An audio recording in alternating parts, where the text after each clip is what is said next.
we will be having meetings with both companies next week to discuss the permit fees.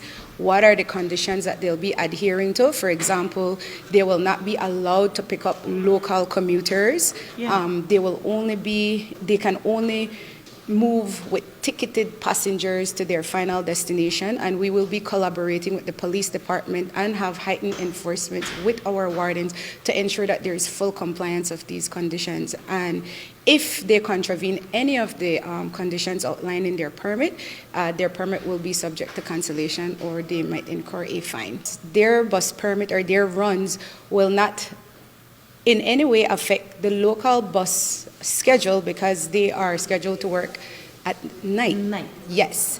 And so, again, like I said, when it comes to enforcement, yes, the department has been receiving, a lot of feedback that there is this perception that there is weekend presence or weak presence on the highways, correct. But that is actually not true. We actually have a lot of operators reaching out to our office complaining about violation tickets they are receiving.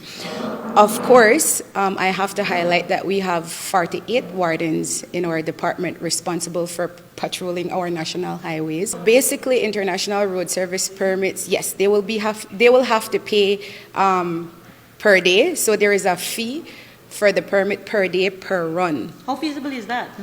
It's very feasible, because that was the infrastructure that existed before. Yes. Okay. And so what happens, and this is why we are going to have a meeting with these companies before they resume their services, because we will be looking at the permits, the fees, and ensuring that there is proper payments being done, and we will ensure that they understand that we're very serious about compliance and holding them accountable and responsible for the conditions outlined on their road service permit.